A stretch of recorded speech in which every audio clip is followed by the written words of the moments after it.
Mēs lūgsim Diānu ienākt pie mums blakus.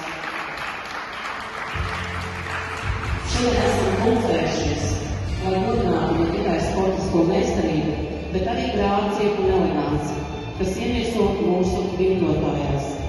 Katrs šo sacensību brīdis ir apliecinājums tam, ka īsta elegance rodas no darba, disciplīnas un mīlestības pret kustību. Sacensību atbalstītājs Sijāra dienas ir sagatavojis īpašo balvu, piešķirot titulu Miss Ziemas Grācija 2025.